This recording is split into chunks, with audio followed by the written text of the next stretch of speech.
dengan Allah itu nomor satu itu syukur. Syukur itu di atas takwa. Di Quran itu ada fattaqullaha la'allakum tashkurun. Jadi takwa itu supaya ke derajat syukur.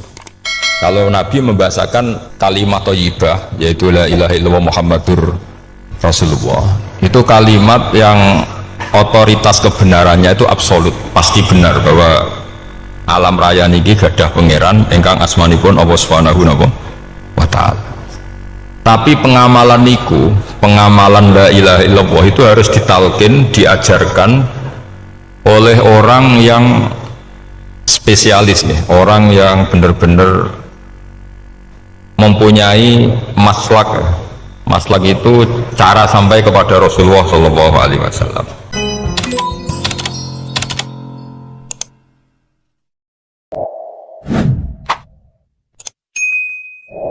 Bismillahirrahmanirrahim. Alhamdulillahirabbil alamin. Wassalatu wassalamu ala asyrafil mursalin Sayyidina Muhammadin wa ala alihi washabbihi ajmain. Amma ba'du.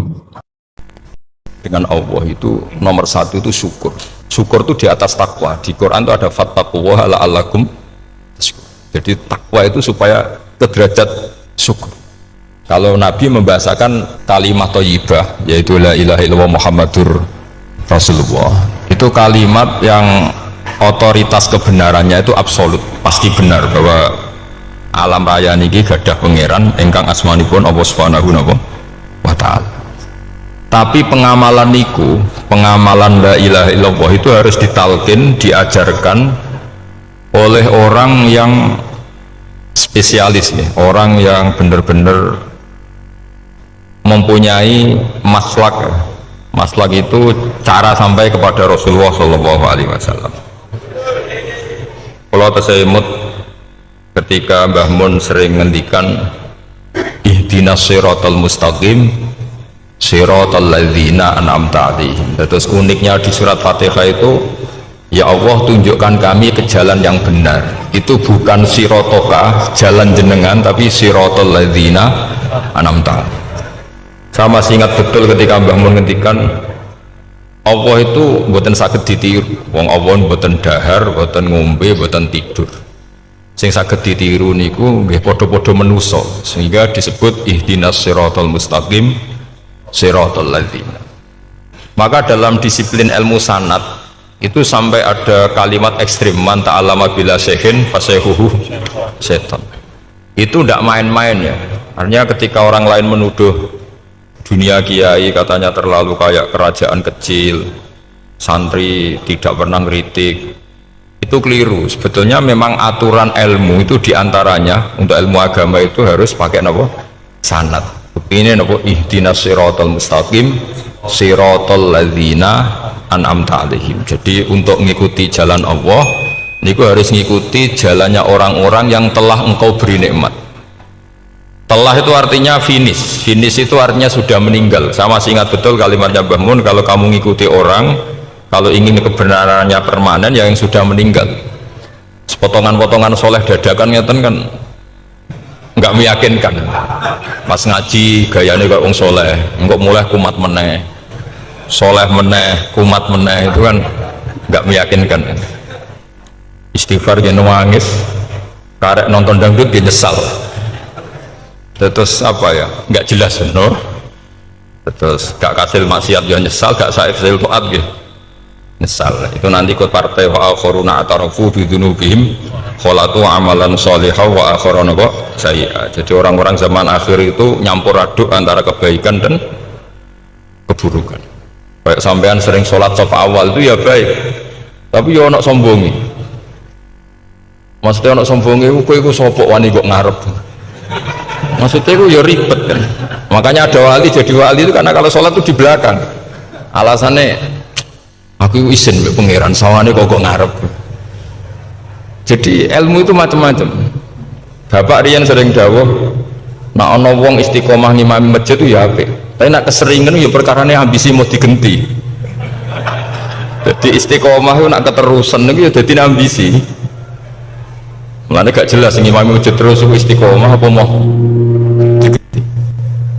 Artinya apa? Hidup ini gak jelas. Justru gak jelas itu bagus karena ketok menusane, napa? ketok manusia. Sehingga dalam ilmu fikih itu lucu. Lo cerita wali-wali top Abdullah bin Umar niku semadzhab dengan Abdullah bin Abbas. Mboten seneng urip teng tanah haram. Ketika banyak ulama, banyak sahabat seneng hidup di tanah haram, alasannya sholat di tanah haram itu seperti 1000 napa? Sholat. Tapi yang dipikir beliau bukan sholatnya, maksiat di tanah haram juga lipatannya sama. Maka rumahnya Abdullah bin Umar itu pas ning perbatasan. Nak sholat di bojone ning tanah haram, nak tukaran metu. Jadi ono area tukaran itu dikondisikan steril, jadi masyhur itu. Jadi beliau nak lagi mesra di bojone wiridan teng tanah haram, nak tukaran metu sik. Baru tukaran secara meyakinkan karena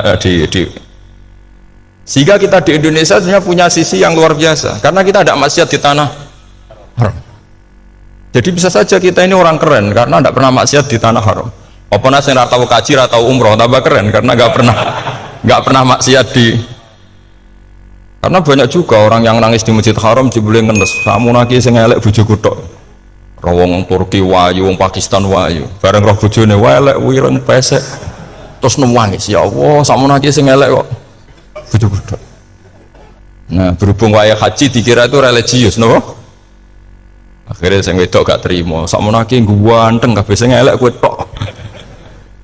Makanya di haji itu pangeran nyindir faman faradha fihinnal hajja fala rafatha wala fusuqa wala jidala fil hajj. Itu pakai fi ku ing dalem. Jadi potensi maksiat kalau haji itu fi. Justru pas haji itu pas potensi maksiat. Wong tenggene matof niku nggon tawaf niku. Terus masyaallah wong ayu ki pirang-pirang, wong ganteng ki pirang-pirang. Terus mari geger, mergo rebutan ngambung hajar macam-macam. Jadi pulau suwon ijtihad, dia napa ijtihad itu harus kita dengar. Jadi di antara mazhabnya ulama termasuk Abdullah bin Abbas itu nempat di Taif. Taif itu dari Mekah 3 jam. Alasannya nggak ingin kalau terjadi apa di tanah napa haram. Kita tahu Ibnu Abbas itu mengalami konflik politik dengan Abdullah bin Zubair. Itu ekstrim betul konflik kedua beliau. Akhirnya beliau milih di tanah haram. Wis tukaran-tukaran lah nak raning tanah. Maksudnya geremeng, buat tukaran bacaan geremeng lah, geremeng sidik nara ning Masjid Haram. Artinya jangan kira orang di Indonesia terus ndak hebat, ya hebat, punya sisi nggak maksiat di tanah haram. Ya misalnya sholat gak ngarep nang Masjid Haram, jebule sholat ya Allah sini wong. Terus gak ngarep paling afdol, jebule paling keliru coba.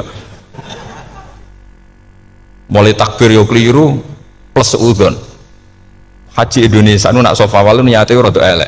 Sudah sih maca bismillah ta ora tak go ngarep gitu. Ngono yang kesekian kali ditanya gitu. Dadi niate go ngarep kok pengen ngetes sudah sih maca bismillah ta ora. Lha ngape kok ape salat apa ape suudzon. Bantah-bantah. Aku krungu dhewe tau kok ngarep pancen ra maca. Sing kok guri ora maca tapi lonton ora caku kok ngarep ya kepen krungu nyatane ora. Jadi kok ngarep, terus kedua niatnya itu balapan ngambung Hajar Aswad. Jadi sholatnya kok ngarep, sekali salam langsung melayu ngambung Hajar Aswad. Ibu niat tapi niat elek roh, tapi tidak semua yang di sofa wal itu niatnya baik.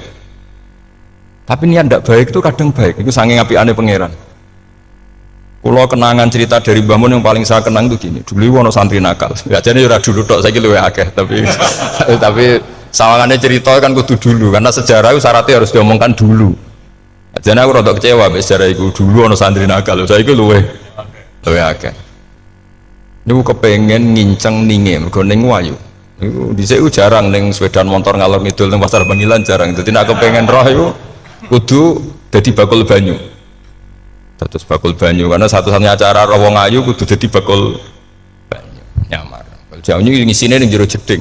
Kadang ya roninge rajil bapan macam-macam. Kiai ini wali tenan, bukan wali debutan, bukan wali senior, namun wali betul. Nah, sama saya jadi wali kan terus rono kuota wali, segelem ragelem jumlahnya supaya tetap ada terus diangkat nonton mawon wali. Itu bertahun-tahun. Kiai ini ngerti, seneng, mergo digratisi, dikai rego murah. Kiai ini ngerti, nah iku niate elek. Suatu saat gak ada perkembangan. Santri ini mulai geremeng karena nggak direspon, diceluk begini ini. Dia pentok anakku, nggih Yai. Kowe salat ning Masjid Haram saf awal 40 dina jamaah mbok saf awal. Nggih Yai. Kok bar tak rapekno anakku. Nggih. Seneng salat. Hari pertama ya demi dapat istri, hari kedua terus. Suwe-suwe ku ku nyaman. Betapa nikmatnya sujud, nikmati rukuk terus nyaman. Saking nyamannya ku berkebutuhan salat di saf awal. Bukan karena cewek tadi. Bareng hari ke-40 diparani mbek ini. Aja mulai tak rabekno. Loh. Mboten saged, Mbah. Jare nek wis salat 40 dina tak rabek. Oh, mboten, salat diterima untuk cawe tok. Mboten. Mboten. Ngenyak wong salat diterima dijoli. Jadi orang nggak bener itu kadang ya jadi bener. Jadi wali kadang daftarnya lewat bakul banyu. Terus kadang rodok delok wedok sithik-sithik, tapi nak pangeran ngangkat kira kurang coro. Dadi wali jan iki. Akhirnya kiai ini sing nangis-nangis. Cung gelem lek cok kamu pede mantu. Iki gak gelem-gelem tenan. Ngenyak uang salat diterima dijoli. Gitu. Wah, itu luar biasa. Terus malah nanti ngaji ya, terus ngaji talqinul fikri bahwa pada akhirnya sing paling dhuwur teng hadhihi dar la ilaha illallah. Nah, saya punya cara untuk sampean supaya la ilaha illallahnya itu sah dan meyakinkan. Cara hakim itu sah dan kitab yang sering dibaca Mbah Mun diantaranya untuk kalimat itu kitab Zadul Ma'ad. Iku nak nerangno la ilaha illallah niku luar biasa. Itu kitab kesayangannya Sayyid Abdul Al-Haddad. Beliau ngendikan di antara kitab kesukaan beliau selain Ihya itu kitab Zadul Ma'ad. Itu beliau kalau ngendikan bihadihi, ya maksudnya bihadil kalimah ussisatis samawati wal ardu. Jadi langit bumi dibikin. Jadi beliau mulai berpikir pertama gini, surga dibikin dengan segala kemewahannya itu bagi yang tasdek liman saddaqa bila ilaha illallah wa liman amana bila ilaha illallah. Neraka yang dibikin sebegitu ekstrim sampai anak wong dicemplungno ngenteni 70 tahun lagi ceblok. Wah, itu ora kebayang carane gawe. Entakno bego kan itu. Jadi barang nak diceblokno ning neraka itu cebloke tok ngisor ngenteni pinten? 70 tahun. Makanya kemungkinan keluar dari neraka itu kecil. Agak untuk syafaat itu kecil. Wong wis ora iso kebayang kan?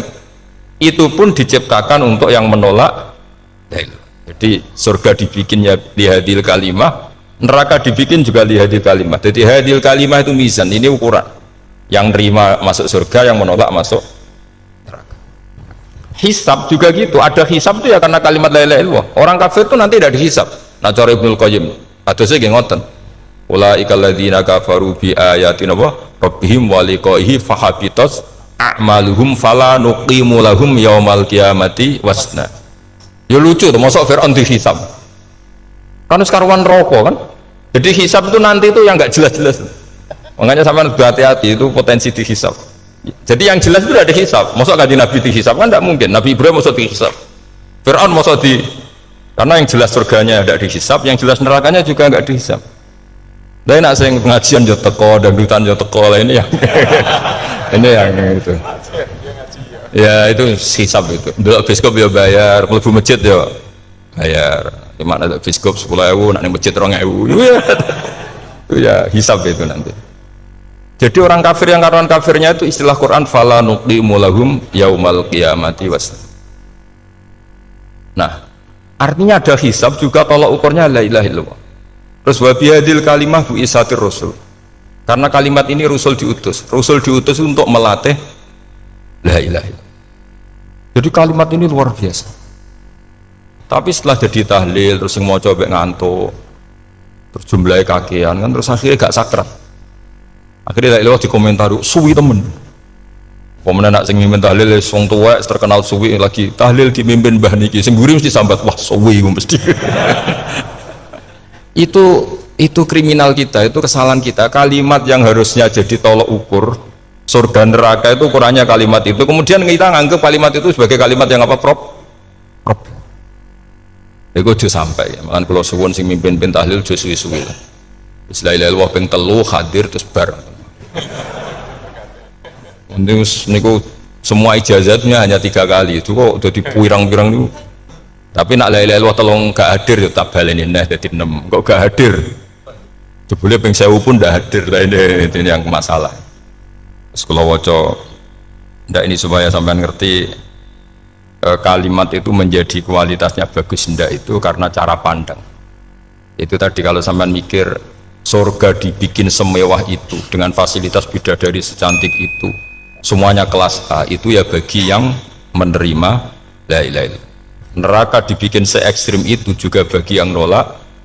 Jadi ini kalimat pembeda, makanya kalimat haqqin 'alaiha nahya wa 'alaiha namu. Wa biha wa 'alaiha. Ijazah kene usume usum. Wa biha wa 'alaiha. Tren ini kene wa 'alaiha wa biha.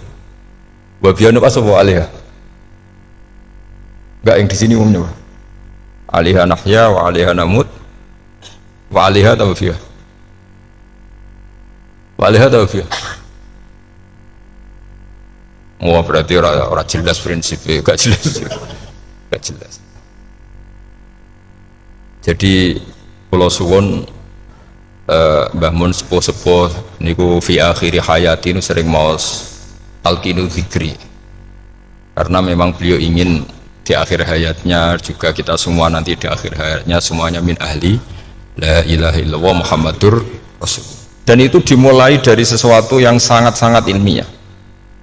Yaitu tadi dimulai kenapa surga dibikin untuk sing iman la ilaha illallah. Kenapa neraka dibikin untuk yang menolak la ilaha illallah. Kemudian Rasul diutus untuk melatih la ilaha illallah. Nanti ada azab ya karena menolak la ilaha illallah. Ada maghfirah karena yang terima la ilaha illallah. Makanya istighfar, kalau cara oleh ijtihad, niku istighfar itu setelah la ilaha illallah cara kula oleh ijtihad. Di beberapa Indonesia itu thariqah punya istighfar dulu baru la ilaha illallah. Tapi banyak ulama yang berpendapat dibalik. La ilaha illallah dulu baru. Karena istighfar itu didengar Allah itu setelah tauhidnya benar. Ini cara madzhabnya Abul Hasan apa? Asyadzili, yaitu fa'lam annahu la ilaha illallah baru wastaghfir li dzambika ai li hadil kalimah. Karena orang bisa dimaafkan itu berdasar kalimat la ilaha illallah. Misalnya begini ya. Orang kafir itu kafir terus sampai 70 tahun. Sekali melafatkan la ilaha illallah itu yughfar lahum ma qad salaf. Jadi kullil ladzina kafaru iyantahu yughfar lahum ma qad salaf. Artinya orang kafir itu belum pernah tahlil, belum pernah istighosahan, ya belum pernah istighfar, tapi sekali melafatkan la ilaha illallah secara sah langsung yughfar lahum ma qad salaf. Berarti dulu mana la ilaha illallah sama istighfar untuk kepentingan dimaafkan Allah? La ilaha illallah cara madzhab Abul Hasan Asyadzili, karena alasannya wong kafir sing kafir wae tanpa istighfar asal kalimat la ilaha illallah benar langsung yughfar lahum ma qad salaf. Jadi cara pikirannya Abul Hasan Asyadzili itu la ilaha illallah yang benar dan kamu baru istighfar nanti insya Allah pasti dimaafkan bihaqqi la ilaha illallah. Jadi fa'lam annahu la ilaha illallah baru wastaghfir li dzambika bihadil kalimah, karena sahnya istighfar setelah kalimat ini sah. Yaitu orang kafir yang kafir berpuluh-puluh tahun itu langsung diberi bonus sama Allah yughfar lahum ma qad salaf. Nah, ukuran iyan tahu pakai apa coba? Hei para wong kafir nak kowe mendo sangka kekafiran, ukurannya pakai apa? La ilaha illallah. Sekali la ilaha benar langsung yughfar lahum ma qad salaf. Makanya ketika ya Ja'far Shadiq, Sayyid Ja'far Shadiq beberapa lama arja ayatin fil Quran adalah qulil ladzina kafaru iyantahu yughfar lahum ma qad salaf. Ketika mangane kan abet sesuk malaikat. Dia wong kafir 70 tahun Gusti. Mau celek lu pisan langsung jenengan sepuro. Mosok kula imam tahlil mboten jenengan sepuro. Ya, tapi masalahnya nak malaikat. Tapi kowe golek wajib lah iku semare perkara iku. Semare masalah kan. Bangsa ora ikhlas iku malah masalah. Nah sing gure malah menang. Tapi kowe mau celek lu ambek gremeng. Mergo kesuwen. Karena kesuwen wong gremeng sing dosa sing tahlil apa sing gremeng? Sing tahlil ya melok dosa mergo kesuwen, sing gremeng dosa wong kalimat thayyibah kok digremengi. Nah terusno sing undang ya melok dosa pisan ribet kan. Ya ora ono fikih ngono ya ora ono. Maksudnya kalau cerita daripada rawan dosa ya mendingan la ilaha illallah sing ora gremeng. Carane piye? Sing mimpin ya sing fasih sing cepet. Yen insyaallah. Oh teng desa kula anggere muni tahlil ben Gus Pak suweneng kabeh, mesti cepet. Jamin mesti cepet. Kalau ya sering ngomong, aku cepet lah lu mati sing suwi. Mergo suwi mari dosa gremeng yo perkara. Lagi kan kesungkan lek kula. Nah tengah adat masyarakat kan nggak sampai Gus sampai anak kiai kan sungkan tadi kiai sing tua-tua akhirnya malah cepet. Dan ini harus diilmoni. Saya ulang lagi ya, sebetulnya dalam thariqah Syadziliyah itu la ilaha illallah dulu baru istighfar. Alasannya apa? Sihatul istighfar itu ba'da sihati la ilaha illallah. Jadi dia bawa ke qulil ladzina kafaru iyantahu yughfar lahum ma qad salaf. Saiki intiha anil kufri, berhenti kekafiran dengan kalimat apa? La ilaha illallah. Itu langsung yughfar lahum ma qad salaf. Dan Allah ngendikan fa'lam annahu la ilaha illallah baru wastaghfir lidzam ai bihadil kalim. Artinya gini, bisa saja istighfar kita itu tidak didengar Allah karena tauhid kita tidak pernah benar. Mau ngelafat notok tapi tauhidnya tidak benar. Maka terus dibutuhkan latihan-latihan dari ahlul ilmi, misalnya kayak Imam Sanusi, kayak Imam Asy'ari, itu pelatihan-pelatihan la ilaha illallah dengan pemaknaan yang luar biasa. Misalnya begini, ambil saja la ilaha illallah itu dengan makna seperti ini. Tidak ada sesuatu yang maujud kecuali disebabkan oleh yang super maujud. Alam raya ini, langit bumi ini kadung berstatus maujud. Kan nggak mungkin yang maujud diciptakan yang tiada. Nak ngono mau hadhil maujudat khalaqaha wajibul wujud.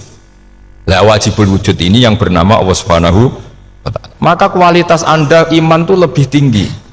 Selama ini kan enggak. Orang no pangeran kecuali Allah. Terus Allah itu yang siapa?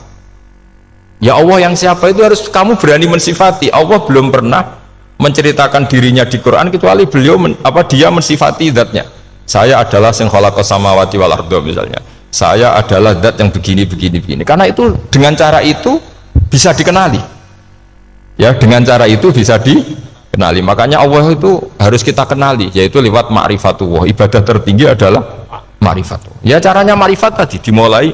Gak mungkin alam raya ini kemudian diciptakan oleh al-adam, sesuatu yang tidak ada. Pasti yang namanya maujudat diciptakan yang maujud.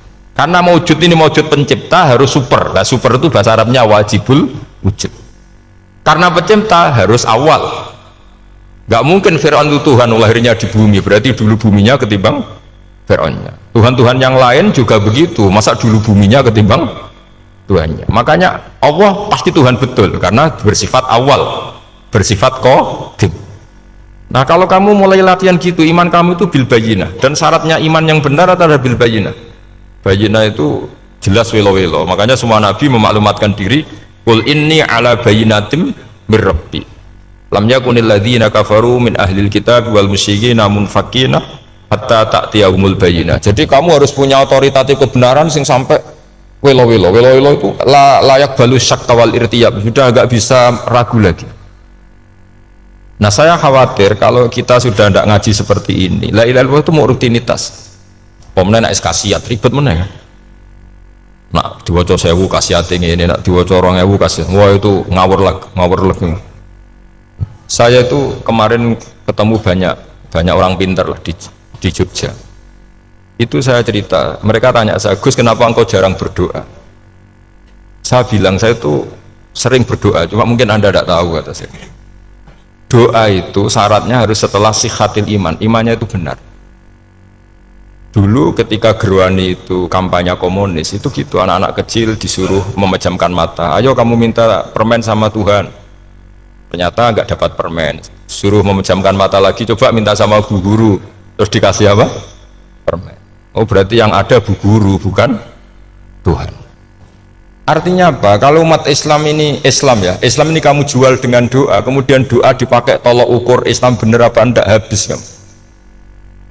Banyak orang ingin jadi Kapolri, jadi gubernur, jadi apa, mengundang orang-orang kondungo.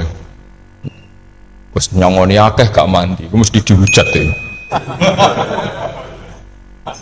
Dan sing dongo yang ngertiin arah mandi, potongan wong seneng duit itu kan insya Allah mandi lah kan kira-kira gitu. Jadi korbannya itu Islam kalau terus menerus doa yang dipakai apa? Transaksi. Maka doa itu nomor 2 atau 3, nomor 1 itu ya iman tadi, ma'rifatullah itu nomor 1. Bukan doa, karena kalau doa dijadikan nomor 1 takutnya itu dipakai ukuran. Makanya ketika orang kafir minta sama Nabi, minta itu ya bahasa Arabnya doa. Untuk mengubah Mekah jadi begini, untuk mengubah Mekah jadi makmur, jadi ada sungainya, roh. Nabi gak mau. Padahal Nabi kalau doa pasti mustajab apa enggak? Tapi andikan itu diturutin, maka ukuran iman selalu pakai doa. Dan itu bahaya jangka panjang, karena Nabi Perso pengganti beliau-beliau kamu-kamu yang nanti doanya tidak mandi, itu bahaya, itu tidak prospek cara hitung-hitungan. Iya nak zaman Nabi donga mesti mati. Nah, ketika era sampean dia nak kiai tenan Pak, kalau donga anak sugih kira kiai kan ribet, mungkin dewe kiai ora sugih kan ribet kan. Maka kita sebagai ulama itu punya hitung-hitungan. Nah beda dengan pakai ma'rifatullah.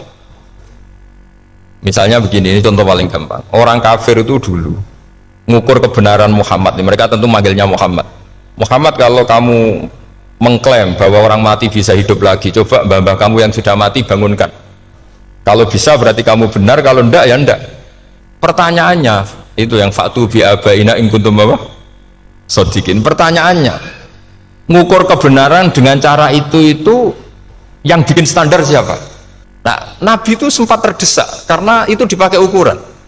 Tapi kalau pakai ilmu mantek, jawabannya lebih gampang. Ngukur kebenaran dengan cara itu versi siapa? Versi saya. Kamu benar itu kalau bisa membangkitkan orang mati. Terus dari Nabi, ya kalau versi kamu ya kamu yang membangkitkan, nanti ditanya bareng-bareng. Loh, ini kan kita seperti itu kan, kita sering. Artinya apa? Islam ini yang bisa mengawal hanya ilmu. Doa itu nomor 2, yang bisa mengawal Islam hanya fa'lam, harus ilmu annahu la ilaha illallah.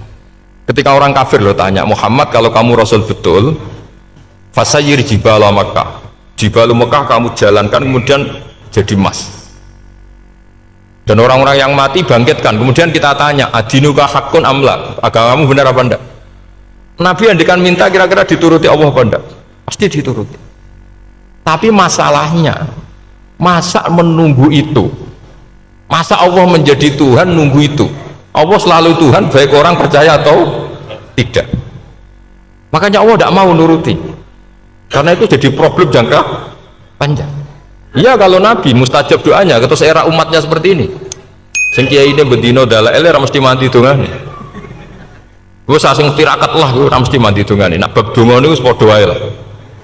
Misalnya mesti mandi, nak wong waras mesti dinggo donga husnul khotimah, ora dinggo golek sugih, itu mesti amatir. Nah masalahnya nak dinggo husnul khotimah bagi mereka yang kedonyan ya gak ngefek, dianggap tidak prospek. Panjang kan? Makanya itu pinternya Nabi, nomor 1 itu al ilmu, fa'lam annahu la ilaha illallah. Lagi wastaghfir li dzambi. Jadi kalau suwon, kenapa ini jadi tambah mun, kenapa akhir-akhir beliau sering talqinu zikri, sering melatih zikir, itu sirinya diantaranya bahwa kalimat ini harus menjadi kalimat super, kalimat sing alaiha nahya wa alaiha namut wa alaiha nub'ats, atau wabiha nub'ats insyaallah ta'ala minal amin. Yaitu tadi, kita sebagai kiai itu ikut menjaga ini, jangan sampai kalimat ini membosankan. Tahlile suwi barbar segitu ono sing nyoal la ilaha illallah Muhammadur Rasulullah lane kurang panjang, wakaf Taurat terus panjang, bahwa agama ini dimulai hatta ta'tiyahumul bayyinah. Jadi sesuatunya harus benar-benar sampai jelas. Orientasi para ulama dulu itu cara menerangkan la ilaha illallah itu sampai difahami an bayyinatin. Makanya semua nabi memaklumatkan diri kul inni ala bayyinatin mir rabbi, sampai di situ. Dan semua cerita-cerita di tafsir Jalalain, di apa-apa itu ukuran kebenaran itu lam yakunil ladzina kafaru min ahlil kitab wal musyrikin namun fakina hatta ta'tiyahumul bayyinah. Monggo. Maka semua kita itu harus punya kecakapan untuk merangkai dalil. Kalau gak ada pengalaman saking kitab-kitab turos, kitab-kitab dulu itu, ketika beberapa ulama ditanya dulu, ketika ulama-ulama dulu berdebat tentang apakah imanul muqallid, imannya orang yang tidak bisa berargumentasi tentang Tuhan itu diterima apa enggak, rata-rata ahli sunnah bilang diterima, tapi tetap dengan catatan itu potensi goyah. Idzkullu man qallada fit tauhidi imanuhu lam yakhlu min tardidi. Tapi ternyata ulama-ulama itu prakteknya juga mengajari masyarakat supaya ada sedikit dalil atau kepastian logika. Masyhur itu ulama dulu ketika tanya orang-orang Arab, orang-orang desa Ya Arabi, bima arafta rabbak. Kamu kok tahu kalau Tuhan itu ada, itu gimana? Jawabannya mereka meyakinkan. Al-ba'ratu tadullu alal ba'ir wa atharul aqdam yadullu alal masir. Ono tletonge sapi ya mesti ono sapine. Ono atharul aqdam, artinya ono tipake wong liwat ya mesti ono sing liwat. Sehingga itu sudah dianggap cukup kalau ada makhluk ya ada khalik. Artinya terus menjadi gampang ketika Allah ngendikan misalnya am khuliqu min ghairi syai'in. Mosok hadhil makhluqat sing maujudat kemudian khalaqahal adam. Itu kan gak ketemu akal. Maka termasuk kekaguman saya sama kitab Fathul Bari sarahnya Bukhari itu ngendikane wa hadza sing inda ahlil mantak yusama iltizazan aqliyan, bahwa agama ini harus ada kenyamanan secara akal. Kalau Nabi membahasakan wajadah halawatal apa? Iman. Iman yang manis itu misalnya kita profesor, kita ilmuwan, kita seorang yang top, yang paling cerdas di dunia. Kemudian kamu secara agama didogma oleh pimpinan agama kamu. Kebetulan pimpinan agama kamu misalnya komunis. Terus diberi ajaran misalnya hadhil maujudat khalaqahal adam. Yang maujud ini diciptakan ketiadaan. Kan mungkin profesor lah mesti stres. Piye wong Adam kok ciri utama ketiadaan ya layu asiru saya tidak ngefek. Bandingkan dengan misalnya kita goblok lah, petani lah, wong paling goblok lah misalnya diajari bumi ki ono mbah wonten, terus sing gawe bumi ono ya ono, wong barangnya ono kok sing gawe ra ono. Lebih gampang itu cara Fathul Bari.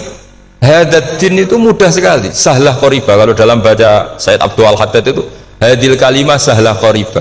Sahlah qoriba itu enak difahami karena ya sudahlah, kalau hadil maujudat ya khalaqal maujud.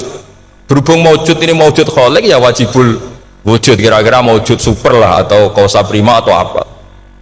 Jadi segampang itu ulama menerangkan tauhid. Nah khawatir saya kalau penjelasan seperti ini sudah hilang terus mau wong takok kasihate nak maca sakmene paket ngene, nak sakmene paket ngene. Lah nak ramadi terus mental. Judul la ilaha illallah yo ngobos. Nah ini kan jadi tersangka. Makanya saya tadi bilang saya berkali-kali saya belajar tauhid, belajar ilmu mantek, itu kepentingan saya hanya satu, supaya orang familiar dengan logika la ilaha illallah. Itu tadi mulai yang pelatihan kelas ringan, yaitu tadi al-ba'ratu tadullu alal ba'ir wa asarul aqdam yadullu alal masir, sampai pelatihan yang agak berat, tapi sebenarnya tidak berat-berat banget karena tadi am khuliqu min ghairi syai'in. Masa kalian semua yang sebegini hebat maujudat kemudian kamu disebabkan oleh sesuatu yang tiada. Iku mbok sampean profesor lah iku ora iso logika, wong barang ra ono kok nyebabno. Al-aqdam ya dulu alal masir. Jadi ono teledong ya mesti ono sapine. Ono kipak tracaane tak kaki ya berarti ono wong sing barli liwat.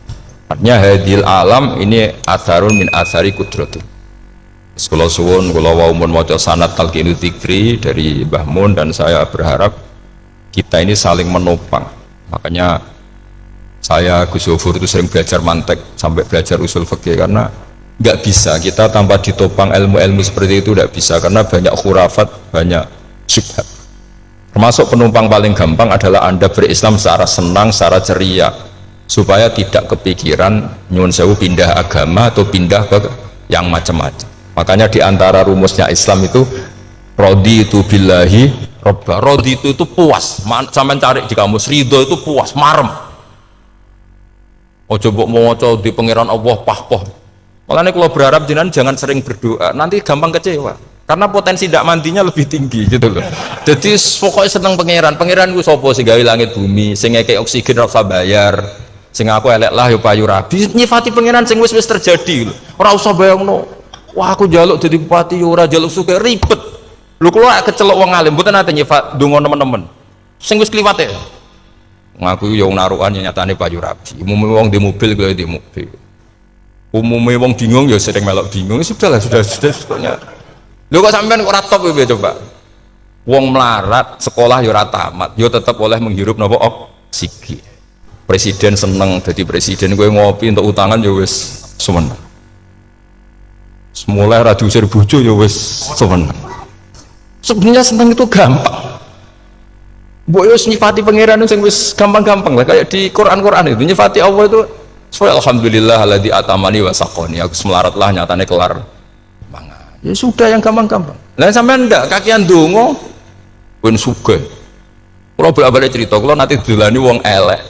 Rayu elek sowan kula. Kula kenangan terbaik saya dadi kiai gini. Gus kula dongakno dadi sugih. Tenane, Mbak. Nggih, tak critakno.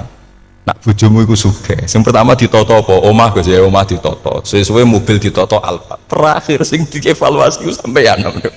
Omah wis apik, mobil wis apik, sing elek apa? Bojomu mesti sampean kena evaluasi. Ku wis mesti ya. Akhirnya serasito. Jadi kalau nanti bulit yang terbaik lah, kenangan saya terbaik jadi kiai ini gini Bu. Akhirnya, iya Gus. Kan gak mungkin. Omah suwapi, mobil suwapi. Coba yang kamu evaluasi apa tuh? Mulai artinya sudah lah, tidak usah kepengen itu dikurangi lah. Hubungan kita dengan Allah itu mensifati itu insya Allah pasti lebih indah. Ya misalnya kita Islam ya alhamdulillah dari hadana li hadza ma kunna linahtadiya laula. Sudah, tapi sekali sampean mikir sak rewangi Islam yo mesti mlebu swarga. Oh mesti kena waswase setan tak jamin. Sak rewangi salat yo mesti swarga. Tapi nak sampean alhamdulillahilladzi ja'alana minas sajidin wasyakirin aman. Maka alhamdulillah itu kalimat paling keren. Makanya da'wahum fiha subhanakallahumma wa tahiyyatum fiha salam wa akhiru da'wahum alhamdulillahirabbil alamin. Jadi pokoke ngoten. Sore pura usah kakek njaluk. Karena potensi ndak mandi itu tinggi. Sampean ndak kutub, ndak ahdal, ndak abdal, ndak apa saja. Wis donga wis umume wong-wong lah. Dunia hasanah fil akhirati hasanah wa qina adzabannar. Hasanah wa bi artine pokoke hasanah. Pokoke hasanah fil akhirati ya hasanah. Senara iso hasanah ya rabi itu jenenge hasanah pokoke sementing. Karena kula niku pengalaman dadi kiai, suangger wong kok kakean donga mesti kakean ngeluh. Ya karena potensinya ndak mandi. Jajal sampean ndonga apa jajal? Selama ini kan njuk mapan yo ora tau mapan. Njuk sugih yo rakus, wis diparingi cara pangeran wis maringi jebule sampean ingin lebih. Makanya saya mohon sekali, jadi hubungan dengan Allah itu nomor satu itu syukur. Syukur itu di atas takwa. Di Quran itu ada fattaqullaha la'allakum tashkurun. Jadi takwa itu supaya ke derajat syukur. Karena tadilah cobalah dilatih. Saya pernah ngecek orang yang sekarang dugem menikmati maksiat dengan orang yang takwa mensyukuri tidak maksiat, itu nikmatnya itu masih tinggi nikmatnya orang yang syukur karena berhasil meninggalkan maksiat. Makanya kamu yang syukur bengi-bengi seradi duit ning kamar wudu bariku ngelamun cucu besok yes alhamdulillah gak maksiat. Sekarang usah bayang terus tahajud qiyamul lail iku para habae para ulama wis ramah komel lah seperti itu. Terus ramah komes tangi turu seradan tempiring itu alhamdulillah sing gampang-gampang ya. Dan itu memang ajarannya Nabi. Jadi Nabi itu kalau bikin ajaran itu orang sing asbaha aminan fi sirbi sesuai mu'afan fi badani indahu kutu yaumi faka'an nama khizat lahu dunya bi khadafiriha. Tapi bayangkan itu man asbaha aminan fi sirbi ngontrak ya ora diusir sing di omah, kumpul mertua ya ora diusir mertua, kumpul bojo ra diusir bojo, aminan fi sirbis, mu'afan fi jasadis, urip nak guyu do banter wis bengak-bengok. Indahu kutu yaumi dina iku iso mangan. Iki fakaan nama khizat lahu dunya bi khadafiri. Anggap ae kowe itu sak donya. Lha wong paling sugih gawe kolam renang paling 100 meter persegi. Kowe ndelok laut renang sak kapoke. Pokoke urip sing gampang itu. Kok senengane repot to? Senengane repot. Pokoknya kalau kepengen itu jenengan syukur lah. Pokoknya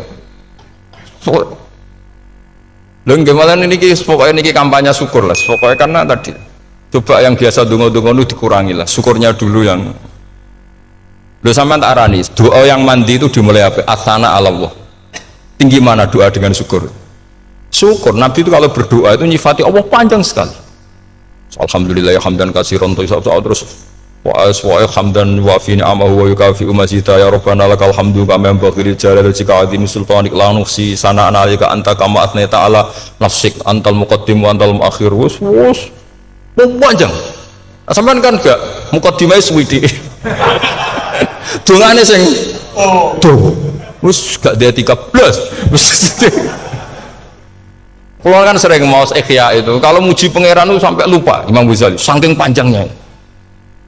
Sama dulu donga-dongane Nabi itu kalau muji Allah itu panjang sekali dongane sithik nak jenengan mukaddimah alhamdulillah rabbil alamin sampai angob pas donga ya Allah ya Rabbana temenan bebas gak dia tiga itu. Jadi saya mohon sekali bahwa agama ini harus bifarohin wa syukurin. Kalau donga yang paling kalau kenang sama Mbah Mun gini us farihina muna amin semuanya kita itu pokoknya senang. Makanya kalau suwun lah pokoknya beragama terus senang. Rodi itu bila rodi itu kalau nama anak ini marem di pangeran Allah itu marem. Kata Sayyidina Ali lah kafani izzan antakuna li robban wa kafani fakhran an akuna laka abdan pun gustin tek bangga kula dadi manusa mergo pangerane jenengan. Cara di pangeran Fir'aun kan yo ribet wae. Wis mati tenggelam dadi ton. Terus wa kafani fakhran an akuna laka abdan kula nu seneng banget mergo dadi kawulane jenengan. Misale dadi kawulane presiden ya iso coplok. Kawulane menteri kadang ketangkep KPK. Kawulane wong sugih kadang bangkrut. Ribet kan? Makanya beliau ngendikan kafani izzan antakuna li robban wa kafani fakhran an akuna laka napa abdan. Terus niki kalau rati provokatif lah. Semoga zaman akhir sampai pandemi ngeten ora syukur ribet. Setelah saya jadi kiai dan penelitian, saya itu berkali-kali didatangi dokter, tentara, juga polisi. Mereka sering bilang gini, Gus saya ini dokter negeri. Saya ke NTT, ke Papua, karena saya muslim, berkebutuhan Islam, maka dibikinkan musola, dibikinkan masjid. Kalau kiai tidak bisa, bikin sendiri urunan mau narik siapa itu. Mau narik tarikan di jalan yang mau nyumbang siapa. Tapi kalau kebutuhan negara karena tugas negara ya difasilitasi negara dan tidak dianggap misionaris karena negara. Itu juga di beberapa negara yang non muslim kayak di Argentina, di Venezuela itu ada masjid, ada kajian Islam ya karena duta besar dan itu aparat negara. Disinilah kearifan para ulama berkoalisi dengan umarok dengan makna yang positif bahwa agama ini harus ditopang umarok, sistem negara. Tentu di situ ada tentara, ada polisi, ada macam-macam. Kita sebagai kiai juga nggak berdaya di depan para bandar narkoba apa-apa kalau nggak ada BNN. Kita mau apa dengan korupsi kalau tidak ada KPK? Sehingga kearifan para guru-guru kita mulai Mbah Maimun, bapak saya sendiri, NU, Muhammadiyah, semua ormas-ormas Islam itu pasti maulah kerjasama karena kita siapa ya kalau tidak kerjasama. Dan diantara pesan Rasulullah SAW adalah yaduwahi ma'al jamaah. Jadi apa ya kebersamaan itu sudah berkah. Fa inna yadawahi ma'al jamaah. Jadi berkah. Lalu kenapa saya kalau ngaji bawa kitab? Ini agak sebetulnya itu lazim. Lazim itu suatu yang harus. Tapi karena kelamaan mubalek itu tidak pakai kitab. Seakan-akan bawa kitab itu yang aneh. Sebenarnya aneh mereka. Karena begini logika simpelnya ya. Umat Nabi ini berhak dapat apa coba? Berhak dapat warisan yang paling luhur, paling hebat, paling jernih. Apa itu Quran dan hadis? Pertanyaannya, siapa yang paling punya hak otoritatif untuk menerangkan Quran hadis? Ulama. Ulama yang mana ya? Yang kapabel, yang sudah diakui dunia kayak Imam Ghazali, Imam Bukhari, Imam Syafi'i. Artinya kalau kita tidak pakai materi itu ulama mendapat pikiran kita, bukan mendapat pikiran mereka. Saya ulang lagi, kalau kita tidak pakai materi yang otentik, yang orisinil, umat ini mendapat pikiran kita, bukan pikiran mereka. Maka saya berusaha supaya teman-teman atau semua umat Islam dapat pikiran-pikirannya Imam Ghazali, pikiran-pikiran Imam Bukhari, pikiran-pikiran Abdul Qasim Al-Junaidi, kejernian-kejernian Abu Yazid Al-Bustami. Kejernian itu diantaranya adalah misalnya makalah yang menurut saya itu makalah yang super. Jadi untuk ngadepi krisis karena COVID atau karena apalah. Itu lama dulu sederhana sekali. Beliau punya rumus yang mungkin jarang didengungkan orang, tapi saya akan kampanye rumus ini. Al-istighna haqiqatul istighna itu adalah al-istighna anisya' labihi. Jadi pemenuhan kebutuhan yang sebenarnya adalah kita berusaha menghindari sebanyak mungkin kebutuhan yang sekunder, yang enggak penting. Bukan memenuhi semua yang kita inginkan. Jadi misalnya begini ya, kalau kita lapar, itu keinginan kita itu makan enak apa asal makan? Tentu jawabannya asal makan yang sehat. Tapi kalau nuruti nafsu kita, makannya yang enak, teman makan ya enak, terus di warung yang favorit.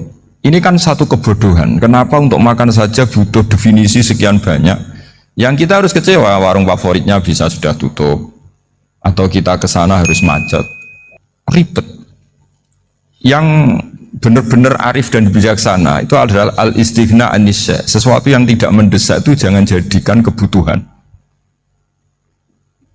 Sehingga kalau kita puasa misalnya, semua makanan itu enak karena kita sangat lapar. Sehingga Abul Qasim Al-Junaidi ketika ditanya, ma'idamu to'am, lauk makanan itu apa? Jawabannya lucu, alju, lapar. Kalau kamu lapar ya semuanya enak. Ini sudah mulai hilang. Kita bilang makan enak itu ya sate, ya gulai, ya pizza yang kita senang. Akhirnya apa? Untuk nikmati nikmatnya Allah itu kita jadi ribet. Apalagi yang orang-orang fasik harus ditemani perempuan yang tidak halal misalnya, atau harus ada ajudan, ribet. Nah pertanyaannya, orang yang ribet sama yang nggak ribet itu pinter mana? Pinter yang nggak ribet. Nah ini kearifan-kearifan yang mulai hilang. Lalu siapa yang bisa mewarisi itu? Ya ulama. Jadi ulama itu cara berpikir sebenarnya simple. Makanya mereka sering kalau tahajud itu, di antara makalah Sayyidina Ali paling terkenal dan yang menjadikan beliau punya derajat yang luar biasa itu adalah kafani izzan antakuna li robban wa kafani fakhron an akuna laka abdan. Ya Allah, saya ini sudah begitu mulia, begitu terhormat dan sangat-sangat terhormat karena yang menjadi Tuhan itu Engkau. Jadi rumus pertama itu karena menjadi Tuhan itu Engkau. Hanya Tuhan yang abadi, Tuhan yang pertama, hanya Tuhan yang al-awwal. Coba ya Allah, kalau saya ini punya Tuhan Fir'aun, punya Tuhan mati jadi tontonan lagi, itu kerennya di mana coba? Andai kan kita punya Tuhan Fir'aun, atau punya Tuhan yang asal usulnya manusia, apapun hebatnya manusia itu, kita punya Tuhan manusia itu. Tuhan yang lapar, yang kalau nggak makan mungkin pingsan, mungkin bisa kena COVID, nanti Tuhannya diisolasi, kayak apa?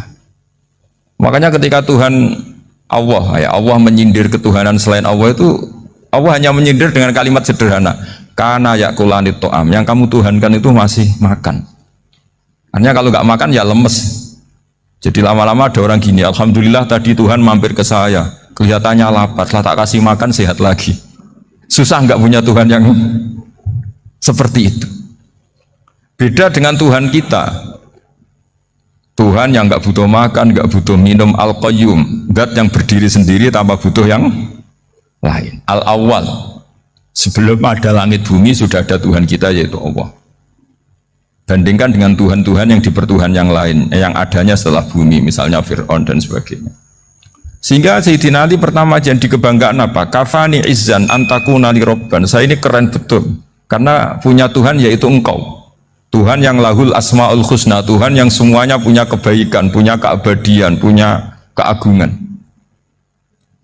Terus wa kafani fakhron an akuna laka abdan, dan saya bangga sekali karena saya menjadi hambamu.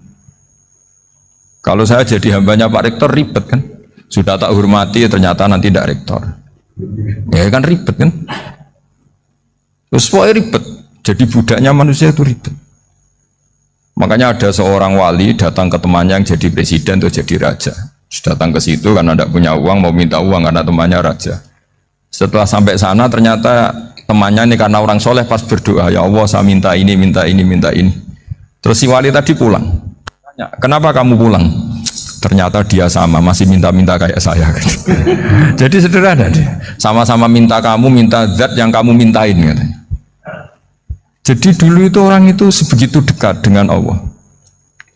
Sehingga si raja ini terus ketemu wali tadi tanya, kenapa kamu menyepelekan saya? Padahal sekarang saya raja. Terus ditanya sama wali tadi, karena temannya, kalau kamu di padang pasir tidak bisa minum, dan harus minum 1 gelas, dengan ongkos kamu harus mengasihkan semua kerajaan kamu demi minuman itu. Pilih mana, minuman apa tetap jadi raja? Ya saya milih bisa minum, Saya tidak raja tetap hidup, tapi kalau nggak minum mati. Bagaimana Anda bangga dengan satu kerajaan sing la yusawi kak samain, yang tidak sama dengan segelas air. Jadi artinya terus mereka melihat jadi raja itu ya biasa, jadi presiden biasa, jadi rektor biasa. Karena mereka biasa berlogika hakikatul izzah itu ya at-taqarrub ila Allah, yang benar-benar terhormat itu ya dekat dengan Allah. Begitu seterusnya mereka bikin paradok-paradok yang aneh, tapi itu menjadi pelajaran. Bapak saya Ki Nur Salim itu senang baca anekdot Nasiruddin Koja. Itu kalau bikin orang-orang aneh, itu dia datang ke satu pesta, pakai baju lusuh, pakai sarung lusuh atau celana lusuh, sama Sohibul Bait yang punya acara dibiarin. Setelah dibiarin dia pulang pakai jas, pakai dasi, pokoknya keren. Dihormatin, pakai alpat, pokoknya dihormatin. Silahkan. Pas dia disuruh minum, minumannya itu disokkan saja ke sakunya. Jas, kamu harus minum yang banyak, karena kamu yang dihormati, bukan saya. Terus makanan ya semuanya diletakkan di saku, ada yang apa, ayo kamu makan yang banyak. Alpatnya juga gitu, dikasih sate apa, ayo kamu makan yang banyak. Mereka tidak melihat saya, melihat kamu. Akhirnya orang satu pesta itu istighfar semua, berarti kita ini salah. Terus dia pidato, kenapa kamu ngomong gitu? Tadi saya datang, orangnya sama. Gara-gara beda pakaian, penghormatannya beda. Berarti yang berhak dapat makanan ini jasa ya, bukan saya. Betapa naifnya kita sebagai orang. Ternyata kita masih hormat sesuatu yang seperti itu, yang atribut lah. Jadi orang-orang sufi itu orang yang bisa menertawakan dunia. Akhirnya ya, pertama dia dianggap orang gila, masa jas dikasih makan, dikasih minum. Tapi secara fikih dia benar, haram dia makan. Karena pas dia datang dibiarin, setelah pakai jas dikasih makan. Berarti hakikat yang dapat rezeki siapa? Jasnya apa orangnya? Jasnya apa orangnya? Jasnya. Jadi itu orang-orang sufi, kearifan orang-orang dulu itu bisa ngelola hal-hal yang keseharian menjadi luar biasa. Ada seorang wali melihat istrinya makan satu piring, anaknya makan satu piring. Ditanya, kalian kenyang? Wah, kenyang sekali. Melihat anaknya minum kopi satu cingkir, seneng. Kalian seneng sekali. Wah, kalau seneng dengan hal-hal yang murah bisa, ngapain harus seneng dengan hal-hal yang mewah? Bodoh sekali saya. Sehingga terus mereka bisa qanaah. Qanaah itu ya hidup itu simpel, sederhana. Jadi tentu saya tidak akan ngomong yang muluk-muluk, selain itu tidak bidang saya juga apa ya. Kita ini butuh obat di kondisi COVID seperti ini, butuh kesederhanaan, butuh apa ya? Istighna tadi, kita harus istighna billah an ghairillah. Jadi sudah cukup bahwa Allah ini segalanya. Sehingga tadi saya dengarin himnenya Unisula, yang paling saya kagum adalah dimulai dengan kalimat-kalimat thayyibah. Di antara tugas suci Nabi Ibrahim dan semua nabi adalah wa ja'alaha kalimatam baqiyatan fi aqibi. Nabi Ibrahim itu nabi yang diberi gelar Allah. Dia adalah nabi yang menjadikan kalimat tauhid itu kalimat yang abadi. Fi akibih, di anak turunnya, di semua generasinya, baik anak turun karena gen maupun karena pembinaan, karena pendidikan. Ini penting sekali saya utarakan karena apa? Satu kehidupan itu sebenarnya digerakkan oleh kata-kata, oleh mutu kalau orang bahasa modern. Sehingga banyak ulama mengatakan al-ibarat kutun li'ailatil mustami'in, bahwa redaksi atau moto atau pegangan hidup itu penggerak kehidupan. Sehingga sebetulnya manusia itu digerakkan oleh kalimah-kalimah itu, oleh moto-moto itu, oleh prinsip-prinsip hidup itu. Misalnya orang Palestina itu tiap hari ke pasar gitu. Mereka ke laut gitu. Ditanya, kenapa tidak takut tembak Israel? Jawabannya lucu. Kena tembak ya mati, nggak makan ya mati. Nggak kerja ya mati, ya sudah sama-sama mati ya mendingan aktivitas normal. Tapi saya tidak menyarankan itu untuk melawan COVID. Ini cerita saja nanti. Kamu jangan provokator itu, karena ini wilayah sensitif. Jadi banyak orang yang poligami, kalau ditanya alasannya gitu, istri satu ya cerewet, dua ya cerewet, mendingan 4 katanya. Ya banyak ya gitu. Tapi ada yang kebalikan, istri satu cerewet saja hampir jantungan, apalagi 4, tinggal matinya kan gitu. Itu semua yang menggerakkan itu kalimat. Kalimat itu satu pegangan. Banyak orang loh yang nggak ingin jadi rektor tuh banyak loh Pak Bejo. Jangan kira semua dosen ingin jadi rektor. Melihat rektor sibuk rapat mempertahankan reputasi Unisula terus sering pegang kepala. Ngapain repot-repot? Jadi tukang sapu aja dapat gaji, ngopi, rokokan, selesai. Bodoh amat jadi rektor, mikir orang banyak. Banyak loh orang yang nggak ingin jadi presiden tuh banyak. Karena ngopi nyaman, nggak ada yang ganggu. Mau tidur sampai jam 9 siang juga nggak ada yang ganggu. Sehingga mereka melihat pegawai negeri itu gak keren, orang kok diatur jam, disiplin. Itu memang cara Allah membagi rahmat. Mau kamu apakan coba? Cara syukurnya dia seperti itu. Bapak saya dulu tuh sering ngajarin saya, diajak jalan-jalan pagi-pagi. Melihat orang ngopi, makan uduk itu bapak seneng. Kok enak jadi wong awam. Ngene esuk-esuk nyemak bocah kesel kabeh kono enak ngopi rokokan. Bapak kadang iri sama orang awam itu iri.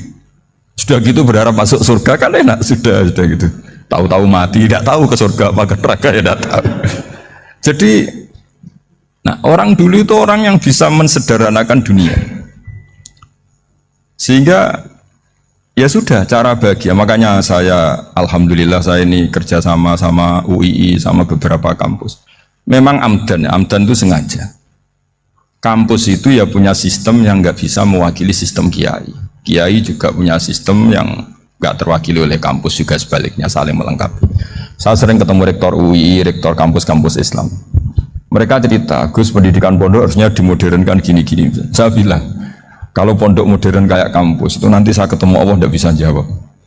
Kenapa Gus? Saya beri contoh gini. Kalau misalnya perempuan perawan lah atau apa saja, pokoknya perempuan mau tanya tentang menstruasi atau haid. Kalau semuanya sistem kampus, dia harus kuliah dulu, registrasi dulu, kuliah dulu, bayar dulu, dan dapat jawabannya nunggu mata kuliah pas itu. Bandingkan kalau sistem pondok, saya tuh sering ke pasar sama anak saya dicegat sama ibu-ibu. Gus, anak saya ngalami gini-gini, keluar darah terus menerus, nggak 6 hari tapi 1 bulan penuh. Itu hukumnya apa Gus ya? Nanti saya mau sowan ke jenengan. Nggak ada usah sowan di sini aja. Ya sudah, sebelum mengeluarkan darah yang rutin seperti itu biasanya haidnya berapa hari? 6 hari ya sudah ikut yang 6 hari, yang lainnya istighatsah. Ngoten tok Gus, ya udah ya. Begitu terus di masalah udhiyah. Ya coba kalau semuanya pakai sistem kampus, daftar dulu, bayar dulu. Jadi ini nggak ada jawabannya, nunggu mata kuliah itu baru dapat jawaban. Itu biasa nggak sholat bertahun-tahun karena belum ada jawaban tentang itu.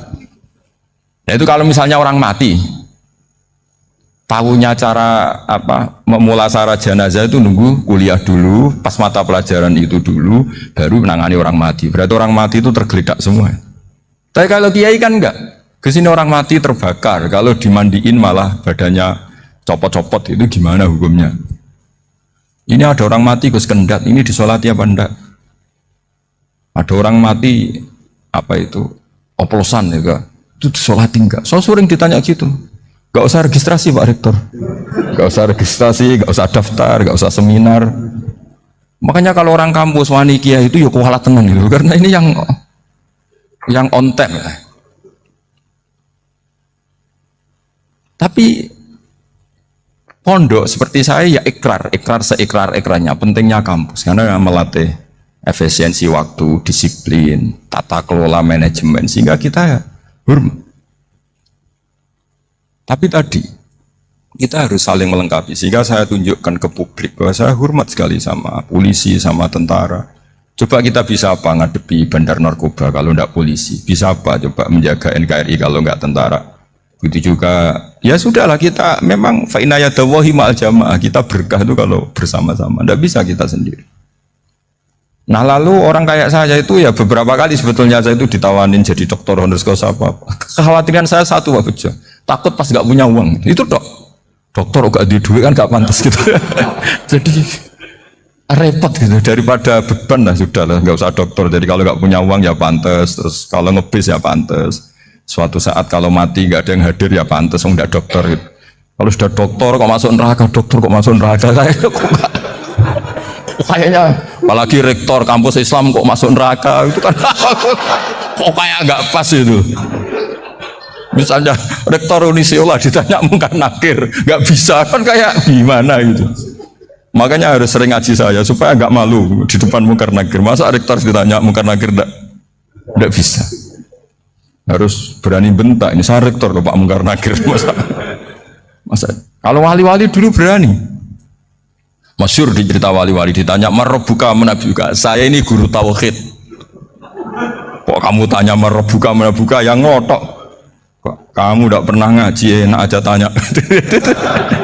Jadi wali-wali itu ya rileks ngadepi mungkin.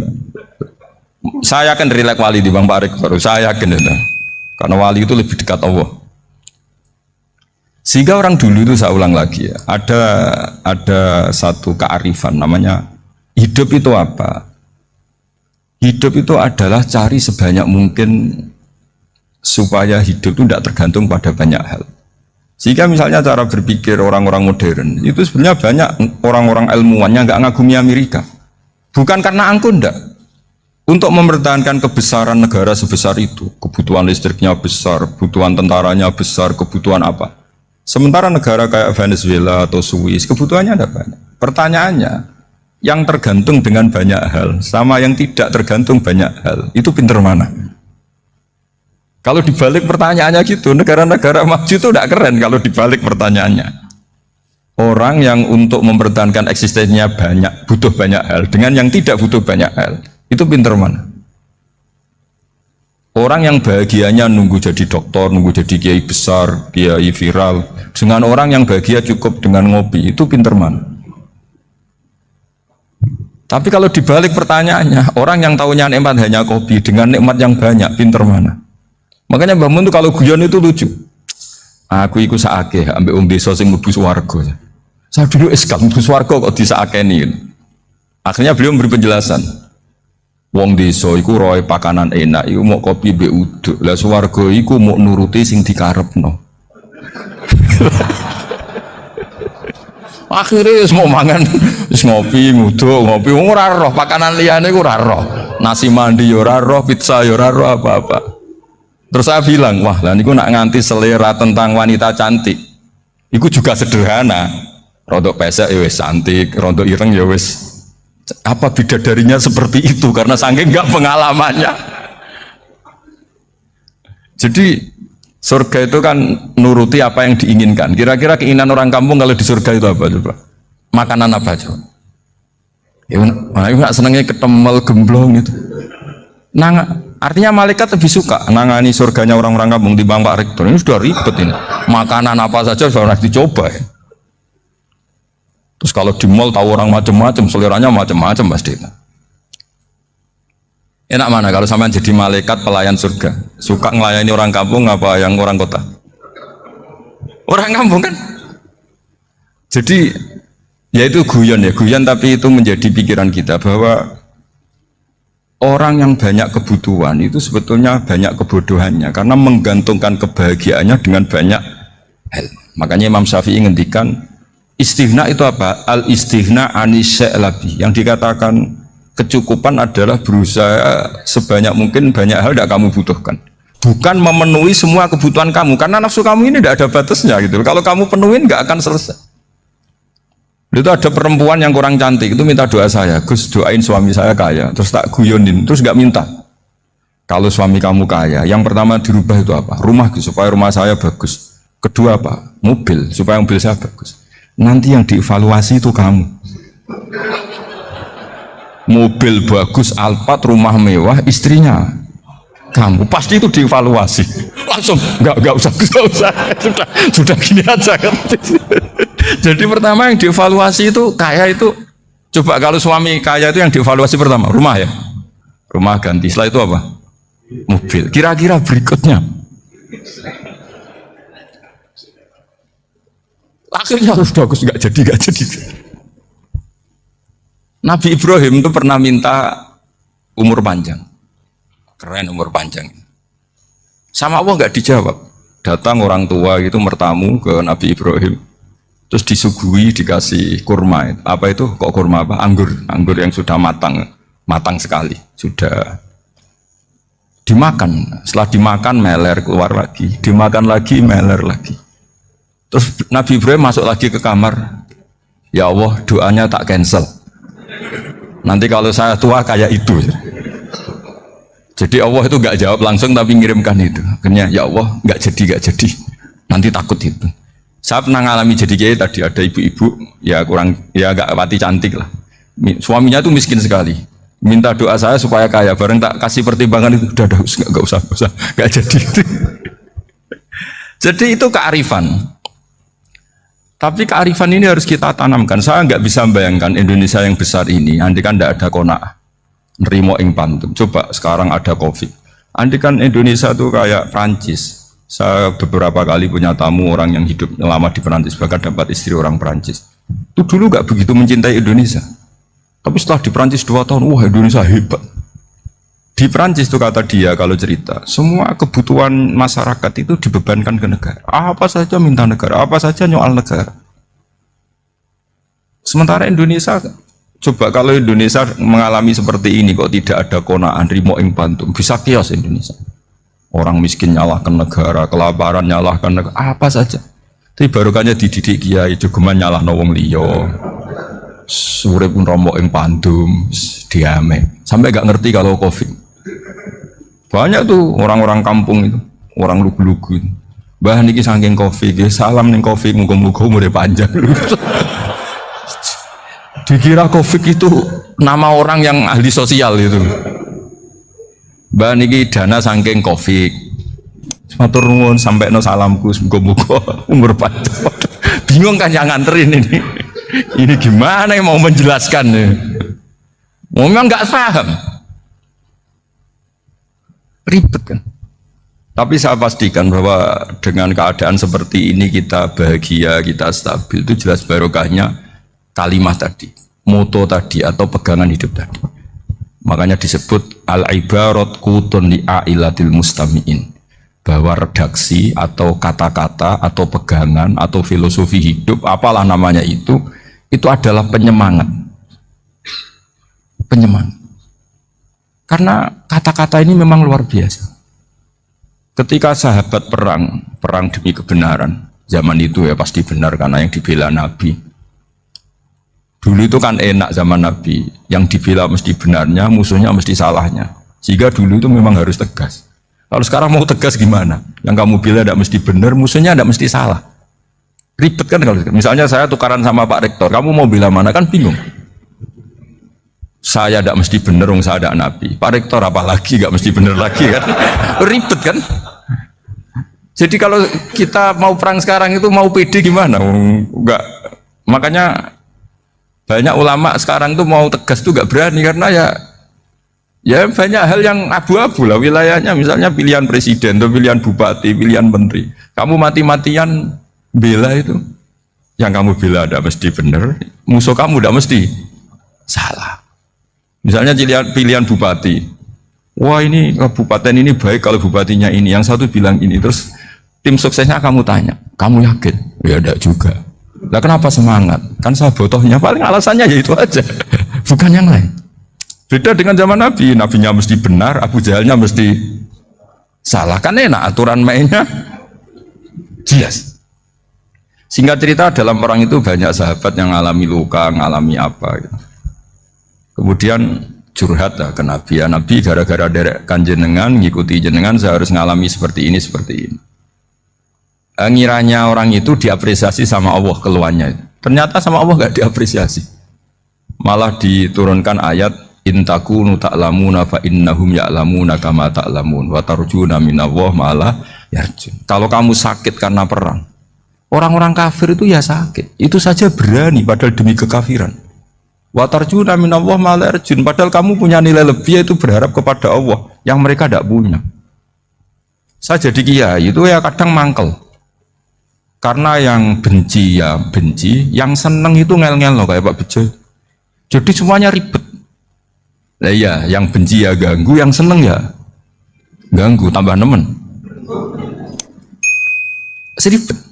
Tapi kalau sudah ingat bandar narkoba, mereka berhadapan dengan polisi, kadang ditembak karena kesalahannya terlalu fatal. Antar persaingan mereka juga bisa tembak-tembakan karena merebut pasar narkoba. Itu saja mereka berani. Kok kita yang jadi kiai kadang dicium tangannya, dihormati gak berani, hanya takut apa ya, musibah-musibah kecil lah, atau problem-problem kecil. Lah iya, kalau kita bandingannya gitu. Kalau kamu mau tahajud kedinginan, itu masih nanti dihisab Allah itu gitu. Maling ayam itu keluar malam-malam, hanya dapat ayam. Itu gak takut dingin. Ya gak takut digebuki masa. Kamu mau tahajud saja takut dingin. Makanya nanti hisabnya orang soleh itu nanti dijajarkan orang dolim. Terus diperbandingkan. Wah itu habis kamu kalau itu. Jadi misalnya Unisula mau rapat, tapi ini malam, kalau malam dingin nanti sama masuk angin. Wah anak-anak pang di perapatan aja berani kamu. Kalau sudah perbandingannya gitu tuh ribet kita nanti. Makanya itu kalimat itu moto atau filosofi hidup. Sehingga diulang lagi nasihat itu. Iyam saskum korhun fakodu masal koma korhum mislu. Kalau kamu kena luka, orang-orang yang nggak benar juga akan kena luka. Itu aja berani demi ketidakbenaran. Masa kamu demi kebenaran nggak berani? Akhirnya orang itu kalimat, itu heroik. Makanya kita ini penting ya, makanya tadi himne Unisula dimulai kalimat thayyibah. Karena kalimat ini yang menjaga kita, kalimat ini. Misalnya tentang Tuhan. Kenapa orang Islam imannya kokoh seperti ini, termasuk yang sudah hidup di Amerika, di Australia, di mana-mana. Itu ya barokahnya ajaran atau barokahnya kalimah. Saya sebut kalimah saja pakai bahasa santri. Karena la ilaha illallah itu dalam tradisi santri disebut kalimatu haqqin alaiha nahya wa alaiha namut wa alaiha nub'ats. Ada yang riwayat wa biha nub'ats insyaallah taala minal aminin. Kenapa mereka di mana-mana meskipun sekolah di Amerika, di Australia, bahkan di Uni Soviet tetap mukmin? Itu barokahnya ajaran yang benar. Allah itu siapa? Tuhan. Tuhan itu sifat dasarnya apa? Awal. Dia harus wujud awal sebelum makhluk yang lain. Sehingga ketika ada negara yang maju, yang tertib, manajemennya tertib, masyarakatnya makmur, tapi punya Tuhan yang tidak seperti itu, tidak awal, itu sudah gak nyaman. Karena ndaklah keren Tuhan saya, karena Tuhan saya itu al-awwal, zat yang pertama. Tuhan saya keren lah, zat yang gak mati. Tuhan yang gak mati, yang gak pernah mengalami kematian. Sehingga tontonan atau yang dilihat kenikmatan-kenikmatan yang lain ini tidak mengubah dia pendirian tentang Tuhan. Karena mantapnya satu kalimat tadi, bahwa Tuhan itu ya harus satu, harus awal, harus tidak mati, tidak rusak, tidak mengalami apa-apa yang membahayakan. Sehingga ketika ditawarin Tuhan yang lain, meskipun menjanjikan secara finansial atau kemakmuran, mereka gak tertarik. Itu coba, itu barokahnya makmur apa barokahnya ajaran? Barokahnya ajaran. Sering negara Islam itu kalah makmur dengan mereka, tapi barokahnya ajaran ini tetap apa? Tetap Islam. Makanya Nabi Ibrahim, Nabi yang sukses bikin waja'alaha kalimatam baqiyatan fi akibi. Sehingga kita ini bekti sama orang tua misalnya, itu ya karena ajaran. Suwargamu karek wong tuamu, nak wong tuamu ridho, Allah ridho, nak ora ridho, Allah ora ridho. Ridho wa fi ridhol walidain wa sakhatu wa sukhtu wa fi sakhatil. Sehingga ketika ada orang tua yang agak brengsek gitu, anak-anak tetap hormat. Punya orang tua yang miskin, yang sudah miskin, tukang tombok nomor, banyak kan di kampung gitu, ya tetap hormat. Coba kalau dari awal kita ngajari orang tua kamu hormati ya, kalau baik, kalau tidak usah, bisa geger Indonesia. Tapi barokahnya ajaran-ajaran itu Indonesia tertib karena ada ajaran. Dan ini di sini pesantren dan Unisula semua harus berkontribusi membuat ajaran yang benar. Itu adalah ciri utama Islam. Sehingga Islam ini dimulai dengan ajaran kalimatu haqqin alaiha nahya wa alaiha namut. Sehingga kita tenang seperti ini. Saya ini termasuk kiai yang tenang. Meskipun kata orang banyak saya ini kiai besar, tapi termasuk kiai yang paling tenang. Termasuk yang paling tenang. Karena saya ini pakai mazhab orang-orang hebat. Saya berkali-kali cerita, orang kayak Imam Syafi'i itu orang yang luar biasa. Saya berkali-kali cerita, orang yang tadi nyium tangan kamu ya Imam Syafi'i, di belakang tuh ngerasani kamu, menghujat kamu. Jawabannya enak saja. Berarti saya alhamdulillah orang yang wibawa. Buktinya di depan saya nggak berani. Jadi enteng saja. Diceritain sebagian kampung, sebagian separuh dari warga kamu itu nggak suka kamu. Ya bagus lah nggak suka saya, nggak akan utang duit saya. Di mana-mana orang utang itu karena teman dekat. Kalau nggak seneng pasti minimal nggak utang, nggak pinjam mobil, nggak pinjam apa. Berkah mana yang seneng sama yang gede? Jadi dianggap enteng saja. Semua yang dialamin dianggap enteng saja. Misalnya punya istri pemarah, ya baguslah marahin suami. Kalau marahin tonggo malah ribet. Jadi kamu harus terima kasih kalau dimarahin istri. Baguslah marahin saya mah, kalau marahin tonggo ribet. Jadi enteng saja. Tapi kita sekarang tuh karena nafsu ya, sehingga menghadapi hidup ini ribet. Ulama dulu kalau mau mati itu senengnya bukan main. Sudah lama saya ini ingin gak maksiat. Kayaknya gak maksiat paling efektif itu mati. Ya tidak apa-apa Gusti, kalau sebaiknya mati ya mati aja. Enteng saja. Jadi melihat kematian itu akhir dari segala keburukan atau potensi keburukan. Apapun baik kita sekarang, suatu saat mungkin kita nggak baik. Yang bisa menghentikan ketidakbaikan atau potensi ketidakbaikan itu apa coba? Mati kan? Berarti mati itu mengerikan apa menyenangkan? Mesti kamu udah berani menjawab. Meskipun secara ilmu kamu berani, tapi secara rasa agak berani kan?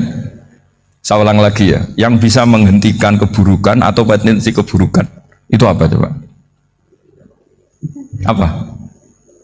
Kematian. Berarti kematian itu menyenangkan atau menyusahkan? Apapun kamu udah berani jawab karena kamu agak-agak duniawi itu kelihatannya. Tapi secara ilmu, kamu tahu kan kalau mati itu tidak buruk-buruk banget. Karena apa? Itu akhir dari segala keburukan. Sehingga Nabi ngajarkan kalimat itu begitu luar biasa.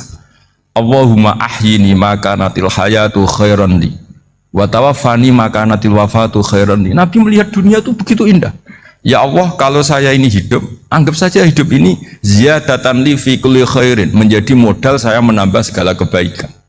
Jika suatu saat saya mati, anggap mawon rohatan li min kulli syarrin, itu akhir dari segala keburukan saya. Sehingga mati hidup ya baik karena di situ kita bisa berkontribusi beramal soleh. Mati juga baik karena mengakhiri segala keburukan. Nabi nate ngendikan lagi, ajaban li amril mu'mini inna amrohu kullahu khair. Orang mukmin itu mengagumkan, semuanya baik. In asobathu na'ma syakara fakana khairan lah. Kalau baru dapat nikmat dia syukur, maka itu baik. Wa in asobatu dorro sobaro, kalau dapat masalah mereka sabar, itu juga baik. Sehingga orang mukmin dua sisinya pasti baik. Itu juga kalimat, maksudnya moto atau pegangan hidup. Nah berikut ini saya beri contoh, ini kenangan saya, ini contoh terakhir. Masalah jadi orang terkenal maupun tidak. Di sini dicontohkan Imam Ghazali di halaman 367 di kitab saya 367, juznya 3 di kitab Ihya Ulumuddin. Di sini beliau cerita betapa untuk menjaga ikhlas sebaiknya orang itu tidak terkenal, tidak syuhrah, tidak terkenal. Oke, itu kita sepakat ya, karena kalau terkenal mungkin orang dipaksa publik dengan tanda kutip untuk selalu berbuat baik, tapi karena jaim lah, jaga image atau apa.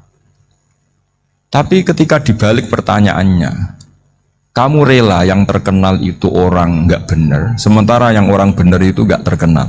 Lalu masyarakat taunya yang tidak benar. Kalau pertanyaannya dibalik gitu, orang baik wajib terkenal enggak? Kalau pertanyaannya dibalik seperti itu, dokter yang benar tidak terkenal, yang malpraktek terkenal. Kamu ingin kondisi seperti itu? Nggak ingin kan?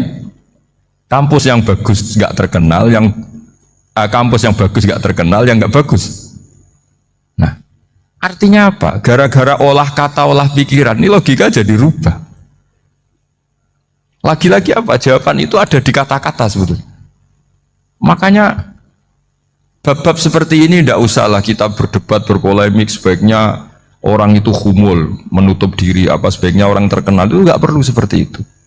Sudah terserah Tuhan saja. Makanya saya mulai dulu ngaji sampai sekarang itu ya tidak punya punya ikon tertentu atau punya website tertentu, enggak. Sudah terserah pangeran. Sudah. Saya juga tidak sok suci materialistik atau enggak, ya tidak mikir saya. Bukan apa-apa ya, karena saya ini kiai, jadi biasa urusannya sama Allah, tidak sama makhluk. Jadi pusing kalau sama sarah-sarahnya makhluk itu pusing. Meskipun rektor kalau nasihati saya pasti tidak saya terima, itu tetap makhluk, itu sudah ada ngefek kalau saya itu sudah ada itu. Bukan karena saya sombong, ya memang makhluk betul gitu, bukan cuma nasibnya bejo aja, tapi makhluk tetap makhluk. Saya beri contoh ya. Ini makalah yang ditulis Imam Ghazali. Ya, i'lam aslahaka Allah anna aslal jah wa intisarus sayyid atau sayyidi wal istihar. Bahwa mazmum itu.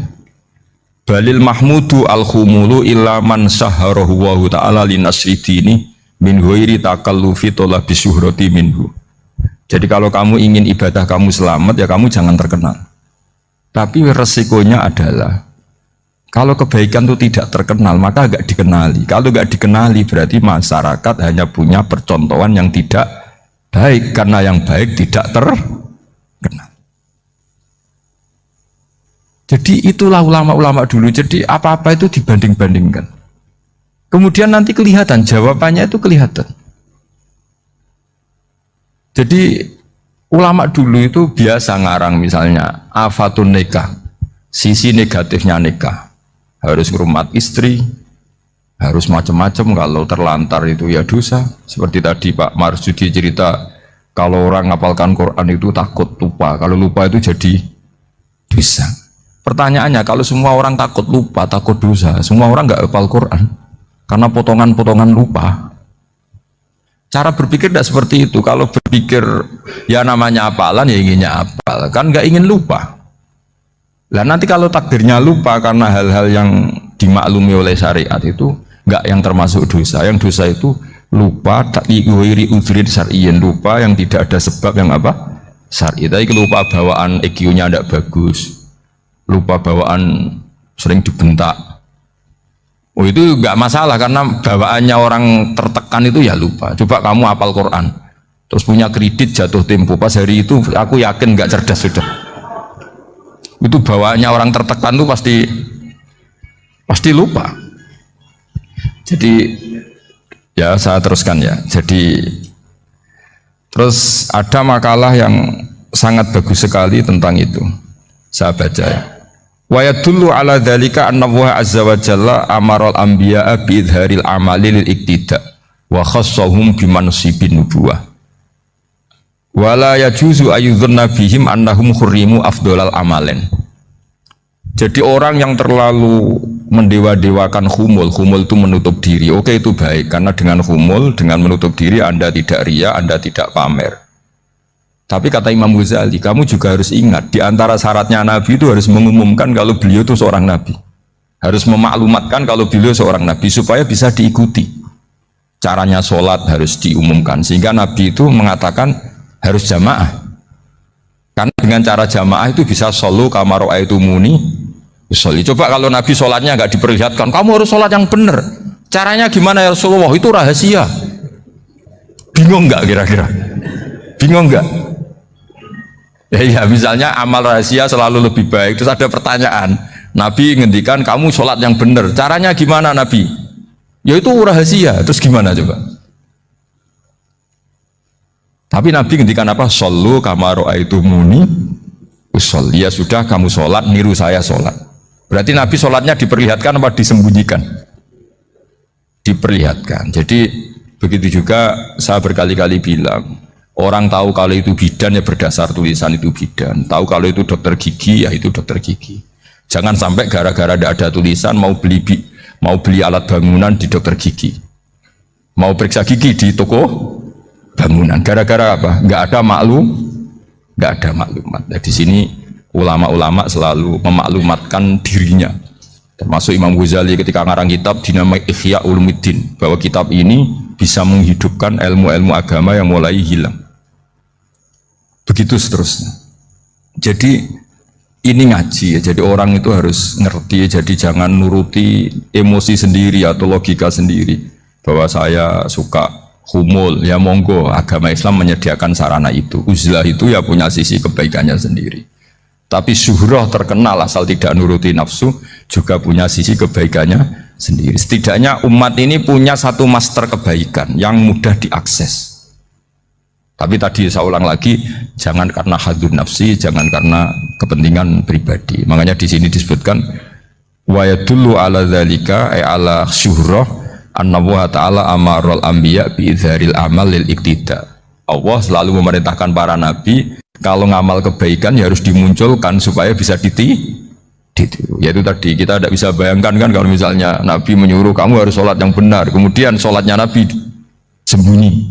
Lalu ditanya, Nabi saya niru siapa? Oh, itu rahasia, kamu nggak boleh lihat sholat saya, saat takut tidak ikhlas. Ribet kan? Sehingga jamaah itu statusnya tetap harus. Nah bedanya harus ini ulama berpendapat harus yang apa? Fardu kifayah. Tapi fardu itu maknanya harus.